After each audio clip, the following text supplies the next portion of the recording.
Père et du Fils et du Saint-Esprit, ainsi soit-il, mais bien, chers frères et sœurs, neveux, nièces, amis, continuons notre explication de la doctrine chrétienne. Nous sommes dans le premier commandement de Dieu. Aujourd'hui, continuons le thème plutôt des pourquoi nous honorons les saints, pourquoi nous aimons les saints, pourquoi nous avons des reliques et des images de saints. Dans le catéchisme à l'usage des diocèses de Belgique, les questions 248, il dit que nous ordonne le premier commandement de Dieu. Eh bien, le premier commandement de Dieu nous ordonne d'adorer Dieu seul et de l'aimer par-dessus tout. Et qu'est-ce que c'est adorer Dieu? Adorer Dieu, c'est le reconnaître et l'honorer comme notre Créateur et souverain Maître de qui nous dépendons totalement. Donc, nous adorons Dieu, c'est-à-dire nous le reconnaissons comme Seigneur et Créateur, mais nous n'adorons pas les saints, nous n'adorons pas la Vierge, nous les aimons, nous les respectons, nous les honorons, mais on les adore pas. Si quelqu'un dit des choses comme ça, spécialement les sectes protestants, eh bien, ils ne comprennent rien de la Bible, ils falsifient la Bible, ils veulent nous enlever, arracher notre foi chrétienne. Il ne faut pas écouter ces gens-là. Nous sommes les saints parce qu'ils sont les amis de Dieu, voilà.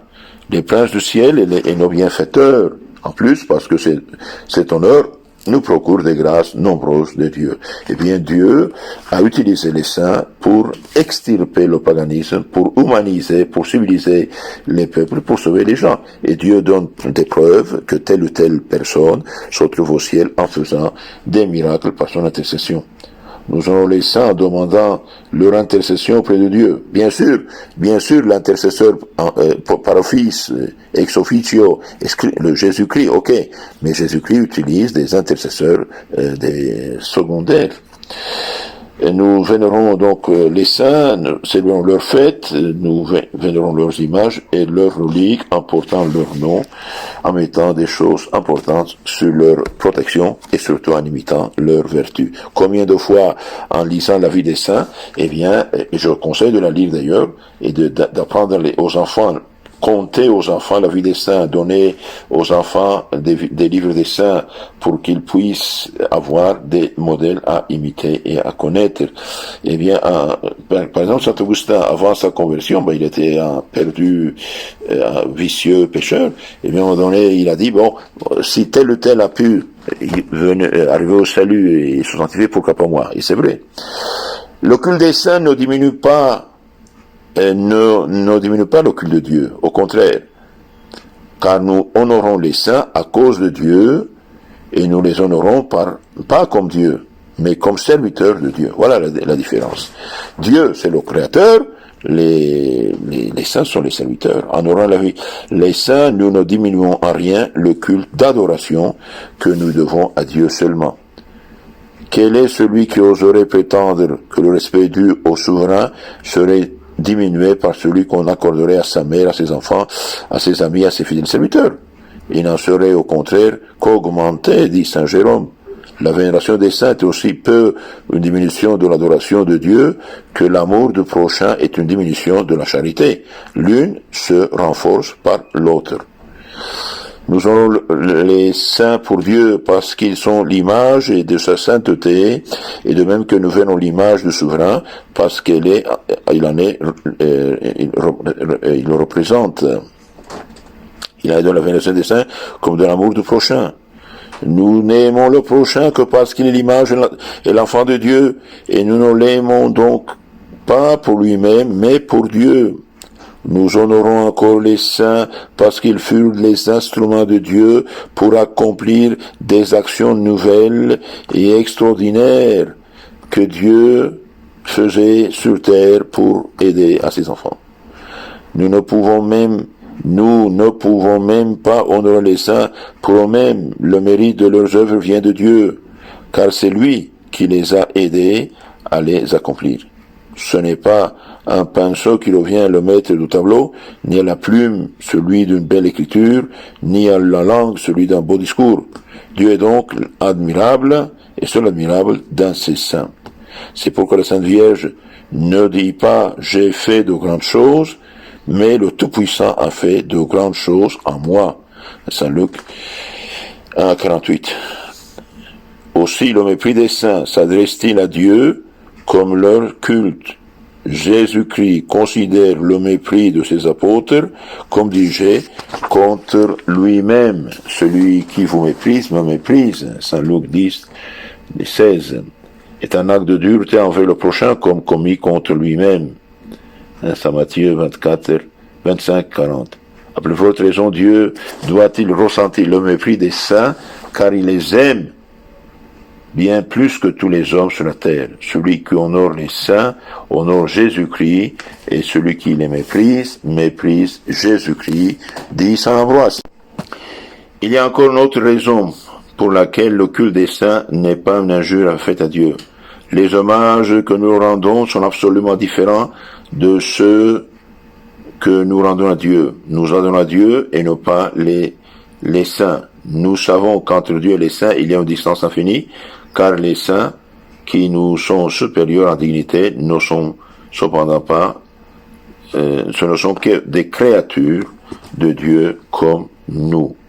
Nous témoignons simplement aux saints une vénération pareille à celle que l'on rend sur terre à des hommes d'un haut mérite, ou à celle que nous avons pour de pieux serviteurs de Dieu, ici-bas, car il est d'autant plus profonde qu'elle s'adresse à des saints vénérés, un vainqueur dans la vie éternelle. Les saints d'ailleurs refusent l'adoration. Lorsque Tobie et sa famille s'agenouillent devant l'archange Saint Raphaël, celui-ci dit « C'est Dieu qu'il faut glorifier et dont il faut chanter les gloires. » Lorsque Saint Jean l'évangéliste se jeta au genou de l'ange, celui-ci ne le fait pas et adore à Dieu. Apocalypse 19, 20. Quand nous nous agenouillons sur les tombeaux et devant les images des saints, nous les adorons peu qu'un domestique adore son maître lorsqu'il s'agenouille devant lui pour demander une grâce. Lorsque nous faisons dire des messes en l'honneur des saints, ou que nous leur vouons des églises ou des hôtels, nous nous adressons à Dieu seul et nous prions les saints de nous aider par leurs prières à obtenir de lui les grâces que nous lui demandons par cette messe, par cette église ou par cet hôtel. Ou bien nous remercions Dieu d'avoir conduit si admirablement ces saints à la sainteté. Ainsi, le culte des saints n'est pas une idolâtrie comme prétendent mensongèrement les protestants. La vénération des saints n'est pas non plus un acte de défiance à l'égard de Jésus-Christ, notre médiateur. Elle est plutôt un signe de défiance de nous-mêmes, un signe d'humilité. N'osant pas, vu notre dignité, nous adresser nous-mêmes à Jésus-Christ, et nous employons un intercesseur dont les prières sont plus puissantes que les nôtres. Bien sûr, on sait que l'unique intermédiaire entre les hommes et Dieu, c'est Jésus-Christ. Mais Jésus-Christ utilise des intermédiaires secondaires. Il est utile d'invoquer, dans les différentes circonstances de la vie, des saints spéciaux. Cette utilité est prouvée par des faits. Pour obtenir un bonne mort, on prie Saint Joseph, parce qu'il mourut assisté de Jésus et Marie. On invoque ainsi dans les besoins matériels. Il fut le père nourricier de l'enfant Jésus. Contre le danger de l'incendie, on invoque Saint Florian, qui mourut noyé pour sa foi. On invoque Saint Blaise, qui avait guéri miraculeusement l'enfant malade de la gorge. Dans les maladies du cou, on invoque Saint Odile, qui recouvra la vue l'heure de son baptême. Pour les maladies des yeux, on invoque donc Saint Odile. Saint Roch, qui avait soigné et guéri des pestiférés. Donc on invoque Saint Roch contre la peste. On invoque Saint Jean, époux Mécène, qui suivait le martyre du secret de la confession, lorsqu'il y a un but aux calomnies.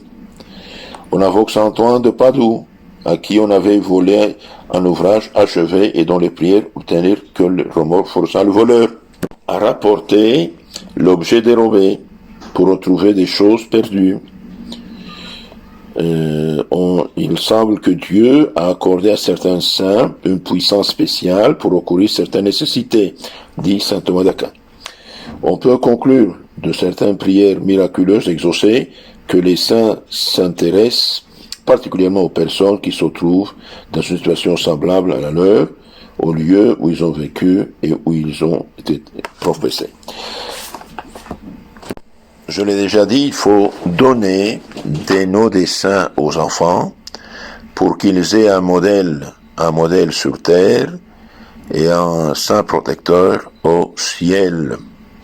Plus on lit la vie des saints, plus on est encouragé à vivre chrétiennement, à pratiquer les vertus, à ne pas se décourager et à donner témoignage. Je conseille beaucoup de vous former une bibliothèque, en plus de la Bible, de l'Évangile, du catéchisme, d'avoir la vie des saints. La vie des saints, c'est l'Évangile mis en application. La vie des saints, c'est l'Évangile vécu. Par exemple, une femme qui a des problèmes dans la famille, avec son mari, avec ses enfants, eh bien, en lisant la vie de Sainte Monique, par exemple, elle se remplit de courage, de sagesse, de patience, et elle verra que cette femme, Sainte Monique, a souffert, a dû supporter des épreuves très grandes de la part de son mari, païen d'ailleurs. À la finale, il a demandé le baptême, et de son fils, hérétique, perdu, vicieux, pécheur, eh bien, qui va se convertir, Saint Augustin par exemple. La vie des saints, ce n'est pas n'importe quoi. Ils sont passés par des épreuves très dures. Par exemple, tous les martyrs. Aujourd'hui, on va arriver avec l'air frais et avion au ciel sans marcher même 1 kilomètre. Alors que les saints, les trois premiers siècles, la persécution. Si durant 300 ans ont été persécutés les premiers chrétiens, martyrisés, tués, leurs biens volés, jetés aux bêtes, torturés, brûlés, ils sont maintenus et ils ont liquidé le paganisme. Aujourd'hui, on fait plus rien. On vit comme des païens, malheureusement, beaucoup de fois. Et on se dit chrétien. C'est vrai, on est baptisé, mais on ne remplit pas le contrat de baptême. Je renonce à Satan, à ses œuvres, à ses séductions. Pour cela, nous allons mal. Donc, il faut lire la vie des saints, il faut lire l'évangile, il faut raconter aux enfants la vie des saints pour qu'ils s'enthousiasment pour la vie des saints. Il y a en français une collection Belle vie, belle histoire de environ plus de 100 petits livres là de vie des saints que je conseille d'avoir, de lire, et si vous voulez faire un cadeau à des enfants, bien le meilleur cadeau c'est de leur donner ces livres, mais aussi de les familles lire avec eux et leur conter l'histoire des saints pour qu'ils puissent s'enthousiasmer pour les saints au lieu de regarder le téléphone et les films des païens païens actuels. Si Dieu veut, dans la causerie suivante, on va parler un peu encore des images des saints et des reliques des saints, et puis on parlera de la Sainte Vierge pour conclure ce premier commandement. Ayez la charité, s'il vous plaît, de renvoyer ces causeries à vos contacts et de vous souscrire aussi à notre canal. Merci beaucoup, que Dieu vous bénisse, que tous les saints du ciel vous bénissent. Amen.